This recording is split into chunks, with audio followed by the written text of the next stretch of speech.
ሰላም ጤና ይስጥልኝ ውድ የአርያ ሚዲያ ቤተሰቦቻችን እንደምናላችሁ በእያላችሁበት ሰዓት አቆጣጠር እንዳላችሁበት ሁኔታ ሰላማችሁ ብዝት ይበል ማለት ፈልጋለሁ። ወንድም እህቶቼ ታላቅ ታናሾቼ እንደየእድሜያችሁና እንደየክብራችሁ መጠን ሰላማችሁ ይብዛ ብዬ ዛሬ መረጃዎችን የጀመርኩላችሁ። ከዛሬ መረጃዎቼ ከመጀመርላችሁ መረጃዎቼ በፊት ታዲያ ታሞ የተኙ በሆስፒታል ያሉ በጸበል ስፍራ ያሉ መከራና ስቃይ የገጠማቸው ወገኖቻችን በስደት ውስጥ ያሉትም በእስር ቤት ውስጥ ያሉትንም እግዚአብሔር ምሕረቱን ያወርድልን ከክፉ ነገር በሙሉ ያርቅልን ማለት ፈልጋለሁ። ዛሬ ዓመታዊ ክብረ በዓሏ የሚከበረው የቅድስት ሰማዕቷ ቅድስት አርሴማ ዓመታዊ ክብረ በዓሉና በረከቷ ረድኤቷ አይለየን፣ በመልጃዋ ተማልደን ከክፉ ነገር በሙሉ ታርቀን ሁላችንም ከሰሜን እስከ ደቡብ ከምስራቅ እስከ ምዕራብ ያለውን ሁላችንም ኢትዮጵያውያን ተጠብቀን ከክፉ ነገር በሙሉ ታርቅልን። ዛሬ ያስኩላችሁ መረጃዎች መካከል ለአርያ አንድ መረጃ ደረሰውና ለኔ ማለት ነው ለዚህ ሚዲያም ጭምር መረጃውን አሳያችኋለሁ ስለሱ መረጃ። በተረፈ ደግሞ በድጋሚ የገደሉትን አርቲስትን አሳያችኋለሁ። በድጋሚ ገርለውታል። አርቲስቱን ከሞተ በኋላ በድጋሚ እንዴት እንደገደሉት አሳያችኋለሁ። ተጨማሪ ማሳያችሁ መረጃ ደግሞ ምን ነው ከሱ በፊት አንድ ነገር ልንገራችሁ። በዛው ከሱ በፊት ይሄኛው ልነግራችሁ የነበረው ነገር ከሱ በፊት አንድ ማስቀደመውን ነገር ነግራችኋለሁ። ትንሽ ያሳቅቃል። ከሐረር የተሰማው አስደንጋጭ መረጃ። ሐረር ላይ እንዲህ አይነት ነገሮች መረጃዎች ተሰምተው አያውቁም። ይሄኛው መረጃ ግን አስደንግጧል። የእናትና ልጅ ጉዳይ ሐረርን አስቆጥቷቸዋልና ስለሱ ጉዳይ የማቀርብላችሁ መረጃ ይኖረኛል። ከዛ በማያያዝ ደግሞ ብፁዕ አቡነ ገሪማ በቤተክርስቲያን ልመና ይቁም ብለዋል። የሊቃነ ጳጳሳት ድምጽ የምንፈልገው ለእንደዚህ አይነት ጉዳይና መሰረታዊ ለሆነ መልእክት ነውና የእሳቸውን መረጃ ማጋራችኋለሁ። ከዛም አያይዤ የማጋራችሁ አንድ መረጃ ይኖረኛል። ሚራክል መኒ አስገራሚውን ታሪክ አመጣላችኋለሁ። ከዚህም ጋር መንግስት ጋር የሚያያዝና ሌሎች መረጃዎችን አያይዤ ቀርብላችኋለሁ። በመጨረሻም አንድ የተራራ ላይ ጸሎት አመጣላችሁና መረጃውን ምን ላይ ይሆናል። ከዛ በፊት ግን አንድ ነገር ላስታውሳችሁ። ይሄ የምታዩት ፌስታል ከጥር 23 በኋላ ይዛችሁ ብትገኙ ከ5000 ብር እስከ 10000 ብር ቅጣት እንዲሁም እስር ቤት የሚያስከትል ፍርድ ይፈረዳልና ሁላችሁም በዚህ ጉዳይ ላይ የምትሰሩ ወይ ደግሞ ይህንን ጉዳይ ይዛችሁ ይህንን ፌስታል ይዛችሁ የምትገኙ ወገኖች በሙሉ ራሳችሁን ጠብቁ። ይህን የምታመርቱ አካላትም ምርታችሁን አቁሙ ተብሏል። ሱቆችም፣ ሱፐርማርኬቶችም ሌሎችም ተቋማት መጀመሪያ ማቆም ይገባቸዋል። ከዛ በፊት ደግሞ በተቻለው አቅም ለዚህ ስራ እንዲያመችም፣ ምክንያቱም ይህንን የሚቆጣጠረው አካል ራሱ እቃውን የሚይዘው በፌስታል ነው የሚሆነውና ከዛ በፊት የካርቶንና ሌሎች ምርቶች የሚያመርቱ አካላት የምርት ሂደታቸውን በሚመለከት የተወሰኑ መረጃዎችን ወደፊት ማቀርብላችሁ ይሆናል። ዛሬ ያለውን መረጃውን ግን ከጥር 23 በኋላ ይዛችሁ ብትገኙ ከ5000 ብር እስከ 10000 ብር ትቀጣላችሁ። አለፈ ካላችሁም እስር ቤት ትገባላችሁ ተብላችኋልና ይህን ፕሮግራም አዘጋጅቼ የማቀርብላችሁ አርያ መካሻ ነኝ። መረጃው ለሁሉም ኢትዮጵያዊ እንዲደርስ ሰብስክራይብ፣ ላይክ፣ ሼር እያደረጋችሁ መረጃውን አጋሩልኝ። ከመሸጋገሪያ በኋላ ወደ ፕሮግራማችን እንገባለን።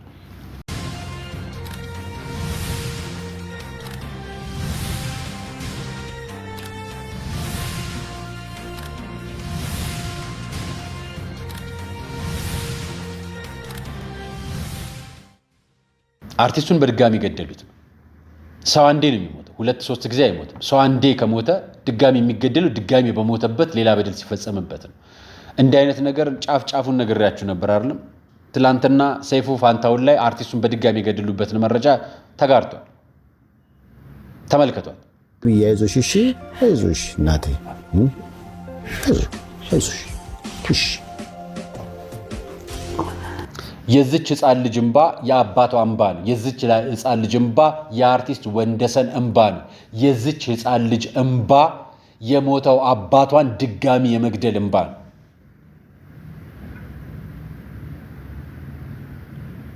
ቤተሰብ ውስጥ ምንም አይነት ልዩነት ሊኖር ይችላል። አንድ አባት በሞተ በሶስተኛው ቀን ግን የትኛውም በደል፣ የትኛውም ጥፋት፣ የትኛውም ክፋት በሶስተኛው ቀን የገዛ ልጃቸው የምትሆን የልጅ ልጃቸውንና አክስት የምትሆን እናት ከቤት አባረረች የሚል ታሪክ መስማት ግን ይቀፋል። በእነሱም በኩል ያለ ነገር ሊኖር ይችላል። ሚዲያ ላይ ስላልቀረበ መረጃው ስላልተጋራ የምናውቀው ነገር የለም። ነገር ግን ይቺ ህፃን ልጅ አደባባይ ወጥታ ያለቀሰችው ከእናቷ ጎን ነው። የዚች ህፃን ልጅ አባት የቶንሲል ህመም ስላለባት ዶክተር አብይ ጋር ቀርባ ልትታከም ቀኗ ቀጠሮ በደረሰ ቀን አባትየው አረፈ። ልጁን ሊያተርፍ አባትየው አረፈ። ልጁን ሳያተርፋ ሳያሳክማት ሕክምና ሳይሰጣት የስጋዋን ህመም ፈውስ ሳያገኝላት እሱ አረፈ ቀድሞ። ይህች ልጅ አሁንም በህመም ላይ ሆነ በአደባባይ ወጣ ከቤት ካለች ከሚኖርበት የቀበሌ ቤት ወጥተው የሰው ቤት ተጠልለው ተቀምጠው አደባባይ ወጡ። አሁን ነው አርቲስቱን በድጋሚ የገደላችሁት። ያን የቀበራችሁት አዘንተኞች፣ ያን ያለቀሳችሁት ቤተሰቦች፣ ያለቀሳችሁት ወገኖች አሁን ገደላችሁት ድጋሚ። 12 ዝክሩን ሳታወጡ 40 ሳትዘክሩ ነፍስ ይማር ሳትሉ ልጁን ጎዳና ላይ ጥላችሁ ገደላችኋል። ትክክል አይደለም፣ በደል ነው ይሄ። አርቲስት ወንደሰን ፊት አውራሪን መግደል ነው። ይሄን ነገር አቅርቤላችኋለሁ። ከዚህ በፊት ማርቆስ እንዲህ ብሎ ነበር። እኔም ከሱ ይልቅ ልጁ አሳዝናኛለች። ነገ ማን ነው የሚጠጋት? ነገ ማን ያግዛት ይሆን? ኮሜዲያን ማንም ይፈልገዋል፣ መንግስት ይፈልገዋል፣ ድርጅቶች ይፈልጉታል፣ የተቸገሩ ሰዎች ይፈልጉታል። እሱ ካለፈ በኋላ እሱና ቤተሰቦቹን የሚፈልገው የለምና እቺ ልጅ ምን ትሆናለች ነገ? ልጅቷ ብቻ ሳይሆን ልጅቷን የምታሳድገው እናት ምን ትሆናለች?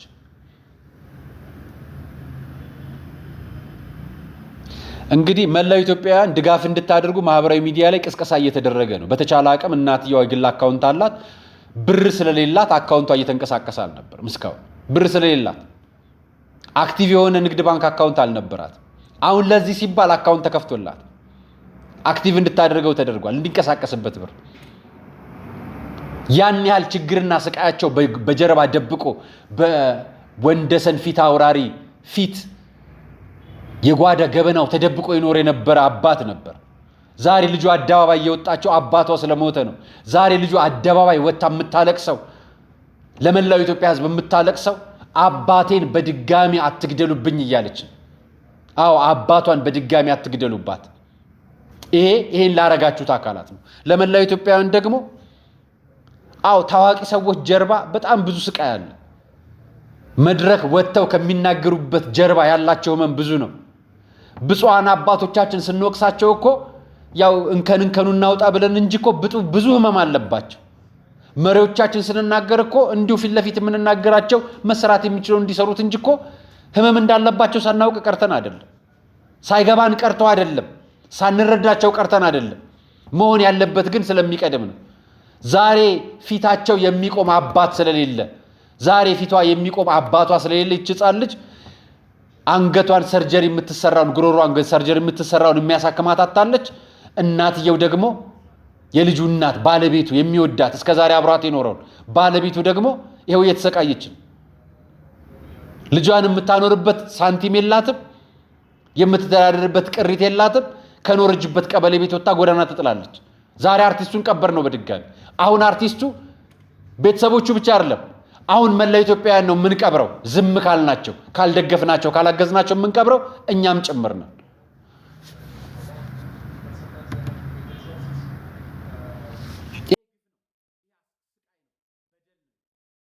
በተፈጠረ አለመግባባት ምናልባት እሷ የሀዘን ስሜት ስለሆነች ዳኒ አንተ የምታውቀው ከሆነ ትነግረኛለህ። ምንድን የተፈጠረው?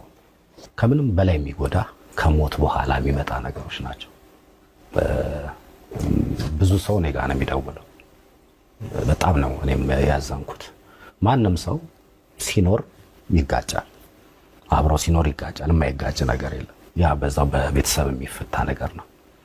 ግን ያችኛዋን የሆነች ነገር ይዘው በጣም አራገቡትና ለኔም በጣም ነው የተሰማኝ። ወዲያውን የደወልኩላት ለቤት እና ምንድነው እንደዚህ በቃ ምናምን ነገር አልኳት። እጅግ በጣም አስደንግጦኛል፣ አስከፍቶኛል። ጭራሽ 12 አልሞላውም። ይሄን የመሰለ ልጅ ስናጣ 12ቱ ቀን አልመጣም።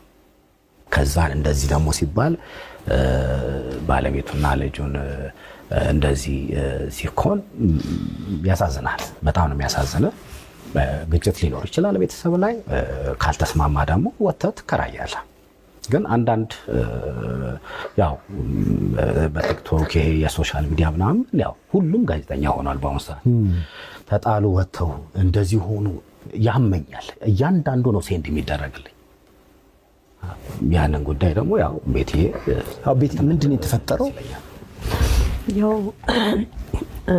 እኔና ቤተሰቦቹ ብዙም አንተዋወቅ የለንም። በእርግጥ ያው ውጭ ሀገር ነው የኖሩት። እናትየዋም እህትየዋም ውጭ ነው የኖረችው።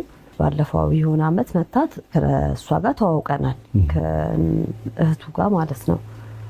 እናትየዋ ጋር ጭራሽ ትውውቅም የለንም ማለት አንተዋወቅም። ምን አይነት ሰው እንደሆንኩም ምን አይነት አታቀኝም።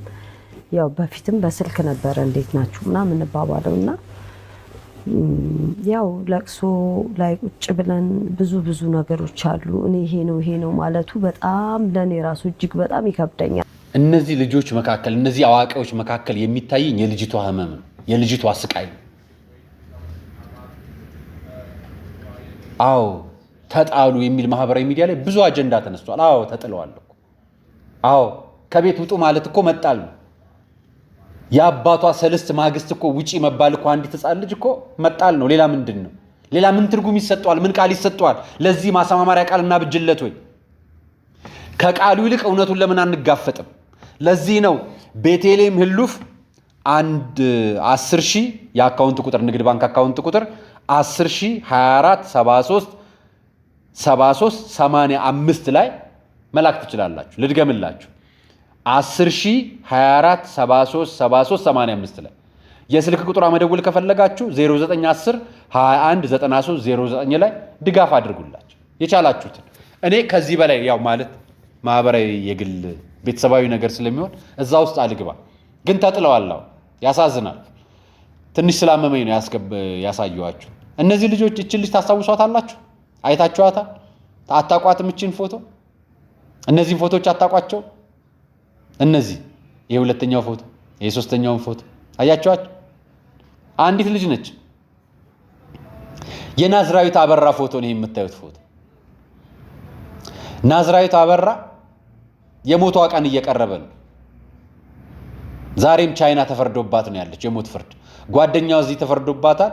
በኤምባሲና በውጭ ጉዳይ ሚኒስቴር በኩል በኤምባሲ በቆንጽላ ጽሕፈት ቤት በኩል ያለቀ ነገር የለም። እስካሁን አልተፈታችም። የምህረትም ቃል ኪዳን አልተደረገም።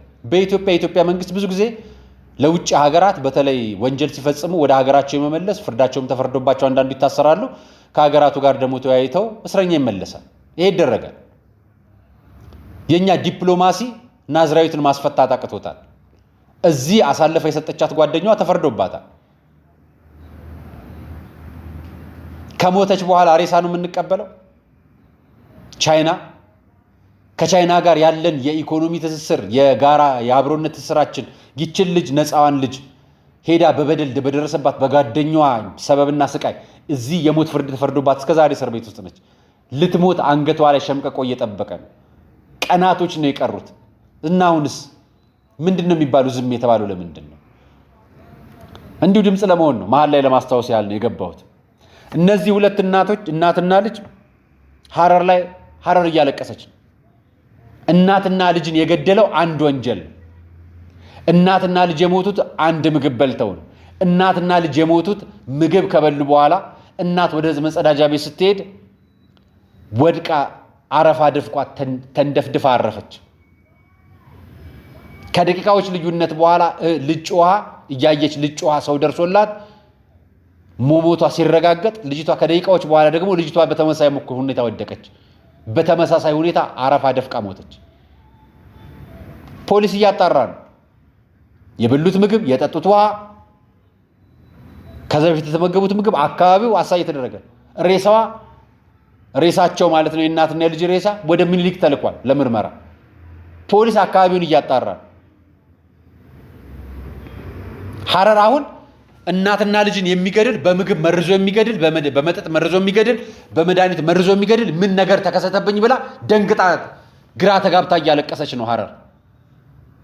እናትና ልጅን በአንድ ጊዜ የሚገድል በደል፣ በአንድ ጊዜ የሚመርዝ በደል፣ በአንድ ጊዜ ከዚህ በፊትም አንድ ቤተሰብ ላይ 6 ነው 7 ቤተሰብ ሞተዋል አይደለም? በቅርብ ቀናቶች ውስጥ ምን ውጤት ተከሰተ?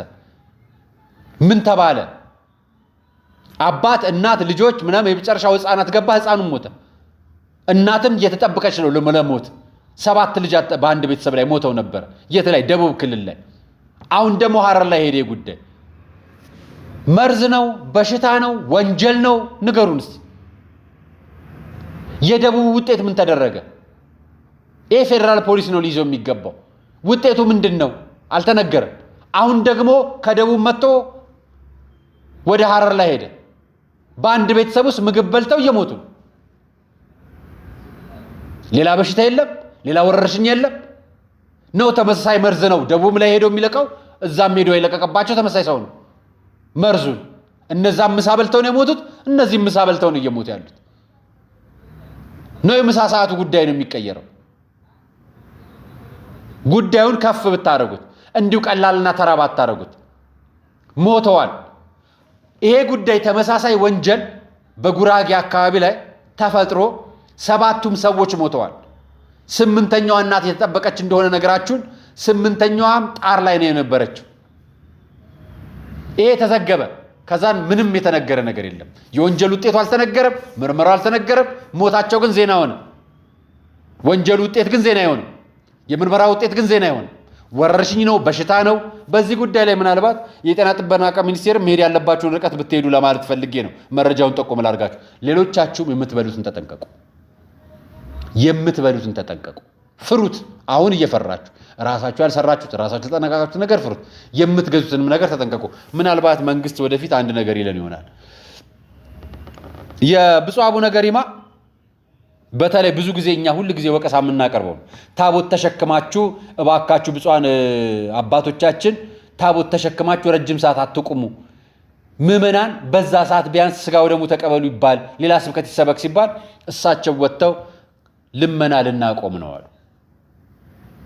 አይታችኋል ቅድም ካህናቱ በዚያም በዚህም ኪሳችሁ ገብቶ ማውጣት ነው ያቃታችሁ እናንተም ደግሞ የዛን ያህል ደግሞ ካልተለመናችሁ አሰጡ በልመና ስንት ሰዓት ፈጀን በእውነት ስንት ስራ ምን ሰራበትን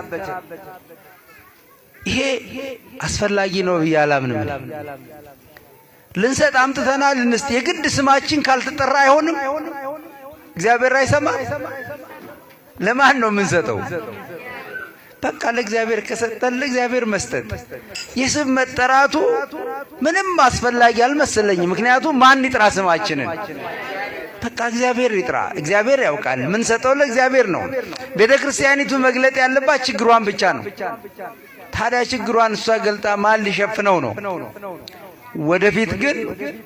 ወደፊት ግን ልመናውም ይቀራል ማለት ነው አብረን መጀመሪያ በደንብ ጠንክረን ልማትና አልማ ገብቷቸዋል አይደለ ልማትና አልማ ይኸው ብትለምኑን እንኳን ላንቀበላችሁ እንችላለን ወደፊት ተለምናችሁ ሳይሆን ለምናችሁ ነው ለቤተ እግዚአብሔር መስጠት ያለባችሁ ገብቷችኋል አይደል እኔ ግን አንድ ቀን በአዋጅ ከሀገረ ስብከቱም ጋር ከወረዳም ጋር ከእናንተም ጋር መክሬ በአዋጅ ነው የሚቆመው ጊዜ ልመና በአዋጅ ይቆማል የኛም ጥያቄ በአዋጅ አቁሙልን ልመና የህንፃ ግንባታ ልመና የእንደዚህ ምናም ይቁምልን እኛ እንፈልጋለን ብፁዕ አቡነ ገሪማ እንደው እርሶ ከጀመሩት እሰየው መጀመሪያ ግን ክርስቲያን ያዙልን መጀመሪያ ግን ልማቱን ስላሴ ህንፃ ስላሴ ላይ ያዙልን ህንፃ ስላሴ ማለት ሰው ነው የጌዲዮ ቡርጅና አካባቢ ሀገረ ስብከት ሊቀ ጳጳስ ነው እዛ አካባቢ እያንዳንዱ ምዕመን አስራት በኩራት ያውጣ ልመና ይቁም አዎ አስራት በኩራት እንዲያወጣ እምነቱ ይጽና እምነቱ እንዲጸና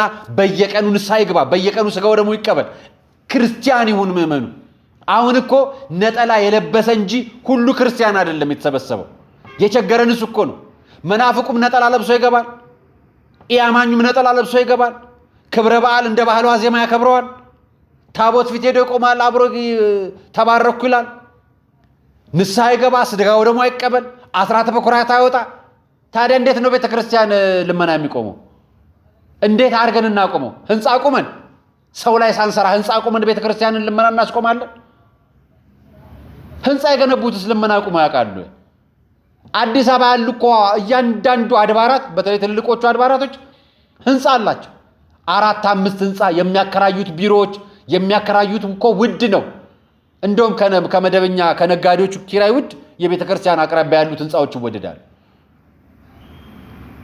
ኪራይ ይገባል ግን ይለመናል ታቦት ቆሙ እዚህ አዲስ አበባ እንኳን ጌዲዮ ይለመናል። የኛ የቸገረን ህንፃ ስላሴ ላይ ብሰሩልን ምዕመናንን አስራት በኩራት ራሱ ለምኖ ነው የሚሰጠው።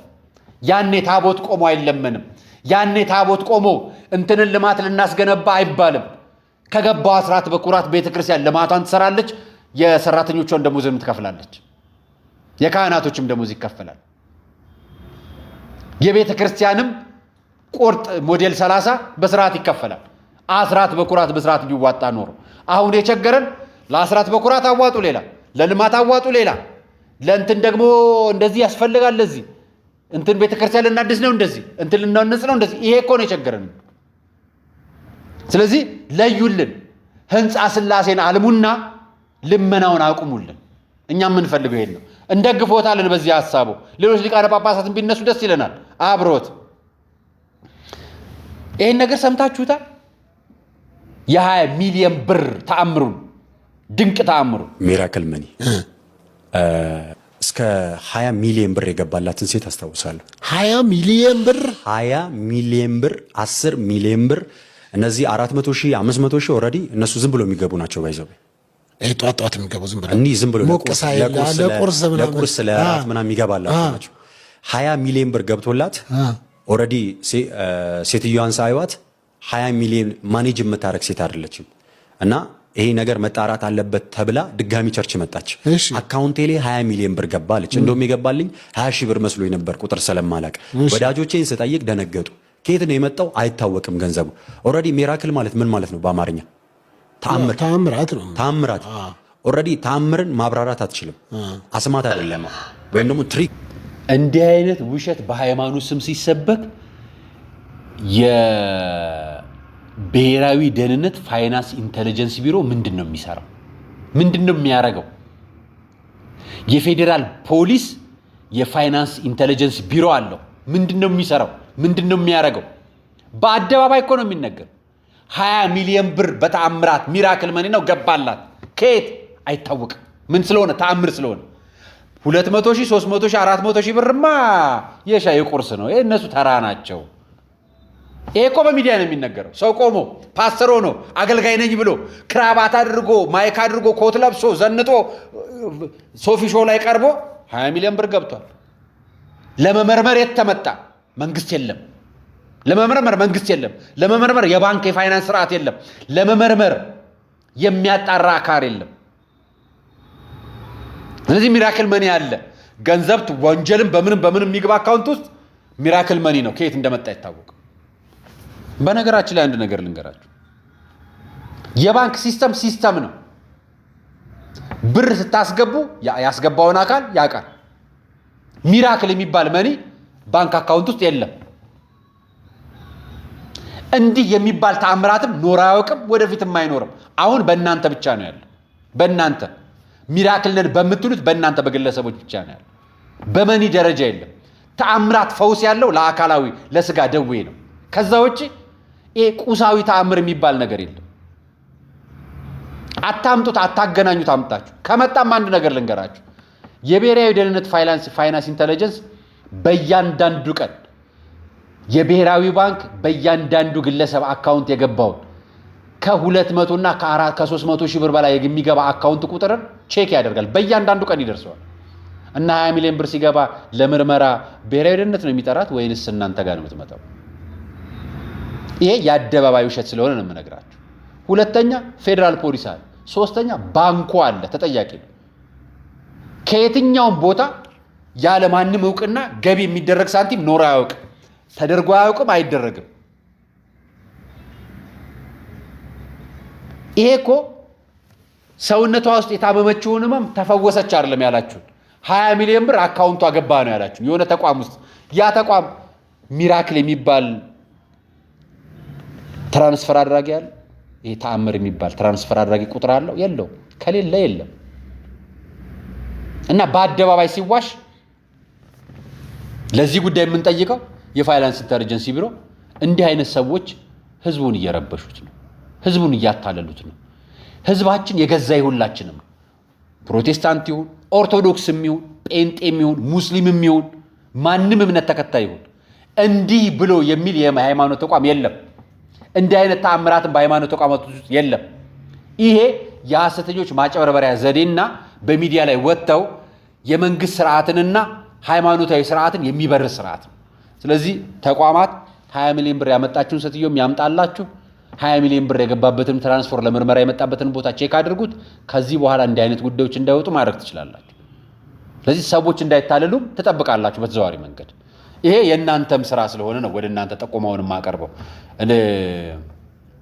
ሌላኛው ይሄኛውን ነገር ላሳያችሁ።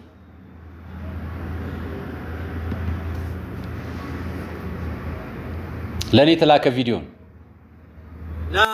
አራያ ወንድማችን እጅግ በጣም እናመሰግናለን። ውድ ኦርቶዶክሳውያን ይህ የምትመለከቱት ሶሻል ሚዲያ ላይ በብዛት የምናውቀው ለቤተ ክርስቲያን ሲታገልና ሲቆም የምናየው ወንድማችን የዛሬ ዓመት በነበረው ሁኔታ ያለውን ነገር በማየት እጅግ በጣም አዝኖ ነበርና እኔም ምን ልስራላችሁ ምን ላድርግላችሁ በማለት ቤተክርስቲያን ድረስ በመምጣት ከአባቶች ጋር በመነጋገር እባክህን በሞንታርቦ ኪራይ ተቸግረናል፣ በየጊዜው 3 ሺህ ብር እየተከራየን ነውና ይሄን ሞንታርቦ ግዛልን ብለው እዚህ ጋር እንደምትመለከቱት ደብዳቤ ጽፈው ሰጥተውት ነበረ። እሱም ደግሞ ቲክቶክ ላይ አሰባስበው በአጭር ጊዜ ውስጥ 750 ሺህ ብር በመስጠት ይህንን የምታዩትን ዘመናዊ ሞንታርቦ በእናንተ ምዕመናን ድጋፍ ቤተክርስቲያን አግኝታለች። እኔ ድልድይ ስለሆንኩ በጸሎት ስላሰባችሁኝ አመሰግናለሁ። ይቺ ቤተክርስቲያን እንዲህ ነበረች፣ እንዲህ ነች ቤተክርስቲያኗ። ቤተክርስቲያኗ የምትመስለው እንዲህ ነው። ወንዝ ዳር ያለች ቆሻሻ አቅራቢያ የነበረች ሰው ሰላም የሚሰፍንባት ቦታዋ ላይ ቁጭ ብሎ የሚጸልይባት ስፍራ ነበረች። ዝናብ የሚገባባት ቆርቆሮ በቆርቆሮ የሆነች ይችን የነገርኳችሁ ሌላ ከተማ አይደለም፣ ገጠር አይደለም፣ እዚሁ አዲስ አበባ መሀል እምብርት ላይ የምትገኝ ቦታ ነች። በንፋስ ስልክ ላፍቶ ክፍለ ከተማ በወረዳ 10 በብሔረ ጽጌ ደብረ ገነት ቅዱስ ያሬድ ሜዳ ቅዱስ ገብርኤል ቅዱስ ኡራኤልና ቅዱስ ኪዳነ ምሕረት ቤተክርስቲያን ነች። እቺ ቤተክርስቲያን ምዕመናን ገብቶ ቅዳሴ እያስቀደሰ ዝናብ ከላይ እንጠባጠብባት የነበረ ስፍራ ነች። ይችን ስፍራ ለምንን ሄድኳ አየሁ አንድ ቀን ሳስቀድስ አብሬ ዝናብ ይገባል። ቤተክርስቲያን ውስጥ ዣንጥላ ይዘው ነው የሚያስቀድሱት። ይከፋል እውነት። የገዛ ቤተክርስቲያናችን ላይ አስራት ስለማናወጣ ሁላችንም በየመመናን ተደብቀን ስላለን መመናኑ ተሰርቆ ስላለ እያንዳንዱ መመን በየስርዓቱ አስራቱን ስለማያወጣ ብፁዕ አቡነ ገሪማ እንዳሉት ስለማያወጣ ቤተክርስቲያን ውስጥ በተበሳሳ ቆርቆሮ ዣንጥላ ይዞ የሚያስቀድስ መመን ነው ያለው። ሞንታርቦ በየቀኑ ይክራይ እየከፈሉ 3000 ብር 6000 ብር እየከፈሉ አንዱ ጋር ሲያጡ አንዱ ጋር 6000 ብር እየከፈሉ ምን ላግዝ ብዬ ሄድኩኝ። ይሄንን ሞንታርቦ እናንተ ገዛችሁልን ከራሳችሁ ከኪሳችሁ አስራታችሁን አውጥታችሁ እናመሰግናለን። በእውነት አከብራችኋለሁ። ከዛን ይሄንን ቦታ ካየው በኋላ ድጋሚ ምን አደረግን? ኑ ቤተክርስቲያኑ መሰራት አለበት፣ ፈቃድ ይለቅ። ከምንድነው ፈቃድ ማለቅ ያለበት? ከከንቲባ ጽሕፈት ቤት ነው የሚጨረሰው። የትኛውም ቤተክርስቲያን፣ የትኛውም ቸርች፣ የትኛውም ገዳም፣ የትኛውም መስጊድ የሚፈቀደው ከከንቲባ ጽሕፈት ቤት። እያንዳንዱ ክፍለ ከተማና ቀበሌ ይሄን አይመለከተው። ፈቃድ የተሰጠው ቦታ ላይ ማስፈጸም ነው ድርሻው። የሃይማኖት ተቋም ስለሆነ በልዩ ሁኔታ ስለሚታይ ነው ከንቲባ ጽሕፈት ቤት እነዚህ ጉዳዮች ተፈቀደና ስራው ተጀመረ። እኔም መጣሁ እንዲሰራውላችሁ። ያን ሞንታርቦ የጠየኳችሁ በዚህ ጊዜ ነበር። ጤና ይስጥልኝ ውድ የቃለ ቀርን ሚዲያ ቤተሰቦቻችን እንደምን አላችሁ? ዛሬ መረጃ ነው የማቀርብላችሁ። ይሄን መረጃ ለእናንተ ይጠቅማል ብዬ ስላሰብኩ ነው። እኔና እናንተ በሚመች ቤት ውስጥ አለን፣ በድሎት ቤት ውስጥ ማለት ነው፣ በተመቸን ቤት ውስጥ ይህን ስፍራ ይህን ቦታ ቤተክርስቲያን ሲደረግ ሳሪስ አካባቢ ላይ ነው፣ ቀይ አፈር ሰፈር አካባቢ። ይህንን ስፍራ ቆሻሻ አፈር የነበረበትን ስፍራ የእግዚአብሔር ስጋ ወደሙ የሚፈተትበት የክብር ቦታ አድርገውታል። እንደምታዩት እዚህ በግራና በቀኝ በኩል የሚታየው ስፍራ ላይ ጭቃ ነው። ነገ ዛሬን አሁን ይህን በመቀርጽበት ሰዓት ላይ የቅዱስ ገብርኤልን ዓመታዊ ክብረ በዓል እናከብራለን። እዚህ ክብረ በዓል ላይ ታቦቱ የሚሽከረከርበት ወይ ደግሞ ታቦቱ ደብሩን የሚዞርበት ስፍራ ይህ ስፍራ ነው። እናንተ ምንድነው የምታደርጉት? በደብራችሁ ቢሆን ምን ታደርጉ ነበር? ይሄ ቤተክርስቲያን ምን ጎደለው ብላችሁ አትጠይቁም? ይሄን አልኳችሁ፣ ይሄን እያልኳችሁ በዚህ ጊዜ እባካችሁ አስራታችሁን ላኩልኝና ሞንታርቦ እንግዛ አልኳችሁ። ሞንታርቦ ተገዝቶ እስኪያልቅ ድረስ ታግስኩኝ። ሌላ አልጠየቅኳችሁ። ሌሎች ብዙ የሚጎርሉ ነገሮች አሉ። አሁን ያለበትን ላሳያችሁ። ሰዎች ከአስራት በኩራታቸውን እያወጡ ወጣቶች በጉልበታቸው ሄዱ፣ ነዋሪዎች ይሄን እየሰሩ ይሄው አሁን የደረሰበት አሁን ያ የምታዩት ጭቃ የነበረው ስፍራ ያ ዝናብ በዝናብ ሰዓት ቤተክርስቲያን ውስጥ ዣንጥላ ይዘው የሚያስቀድሱበት ስፍራ ያ ዛሬ ቤተክርስቲያን ውስጥ ዣንጥላ ይዘው ስጋው ደግሞ ይቀበሉ የነበሩ አባቶች፣ እናቶች፣ ህፃናት ቤተክርስቲያኑ ይሄን መሰለ። ቆመ ህንጻው፣ ጉልላቱ ተጫነ። እንደምታዩት ቤተክርስቲያኑ ደመቀ፣ ቀለም ተቀባ፣ ቦታው አማረ፣ ተደለደለ። የመሬት ምንጣፍ የለው። ቅዱሳን ስዕላን ውስጥ የሚያስል ሰው እስካሁን አልተነገረም። እኔ አልተናገርኩም፣ ቆይተዋል ከጠየቁ። እስኪ እኔ ያደርጋለሁ የምትሉ ንገሩ። አካውንቱን ልክላችኋለሁ። በቅርበት በተለይ በአካል ሄዳችሁ ለምታደርጉ ቅድሚያ ለእናንተ እሰጣለሁ።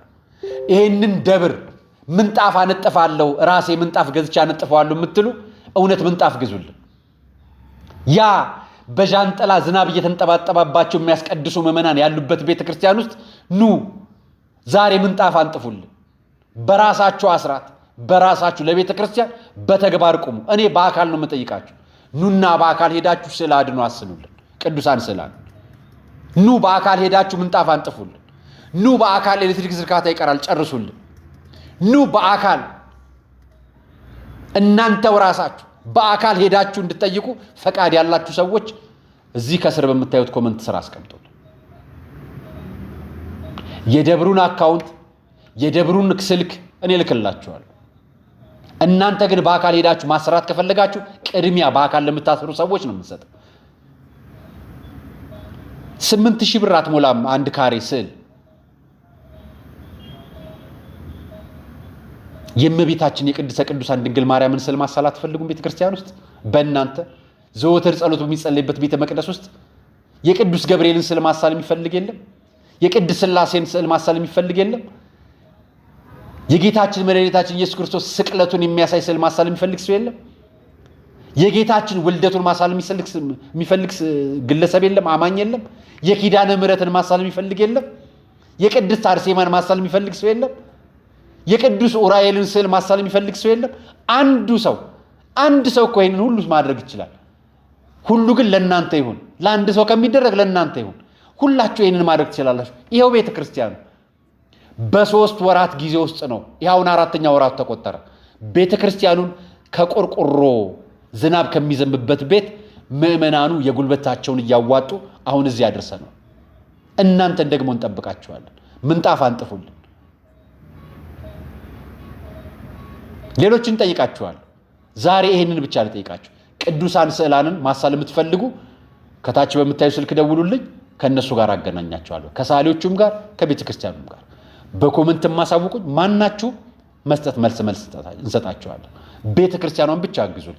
እናንተ ከጎናችን ከሆናችሁ እኛም ከእናንተ ጎን ነን። ከቤተ ክርስቲያን ጎን ቁሙልን ማለት ፈልጋለሁ። የዛሬ ቆይታ ይህን ይመስል ነበር። አርያ መካሻ ነበርኩ። ፕሮግራሙን አዘጋጅቼ ያቀረብኩላችሁ ቅድስት አርሴማ በረከት ረድኤቷ አይለየን። እመቤታችን ቅድስተ ቅዱሳን ተጠብቃችሁ የቅዱስ ኡራኤልን፣ የቅዱስ ገብርኤልን፣ የቅድስት ኪዳነ ምሕረትን ቤተክርስቲያን አብረን እንጨርሰው። ጀምረናል፣ አብረን እንጨርሰው። ምክንያቱም አሁን የምታዩት እዛ ሰፈር ላይ አንድ ነገር ጀምረናል። ወጣቶች፣ ሴቶች፣ ወጣቶች፣ ወንዶች፣ የሰንበት ተማሪዎች፣ እናቶች፣ አባቶች ቀጣይ ዘመቻችን ምእመናንን ቅድስት ሥላሴ አማኙን በሙሉ ቅድስት ሥላሴ ያከበራቸውን እያንዳንዱን ሰዎች ቅዱስ ቁርባኑ የሚቀበል የሚያደርግ ዘመቻ ልንከፍት ነው። ዘመቻችን ይሄ ሆይታ አይደለም። በንስሐ አባቶቻቸው ንስሐ ተምረው ቃለ ወንጌል ተምረው መንፈሳዊ ስንቅ እየሰነቁ ቃለ ወንጌል እየተማሩ ወደ እግዚአብሔር በየቀኑ የሚቀርቡበት ቤተ መቅደስ ልናከብር ነው።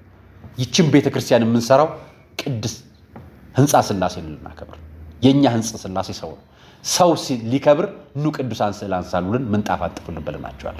ጥሪያችንን ሰምታችሁ ለምትመጡ ለምትደውሉልን እመቤታችን ቀድማችሁ በረከት ረድኤቷን ታድላችሁ። ሰናይ ቀን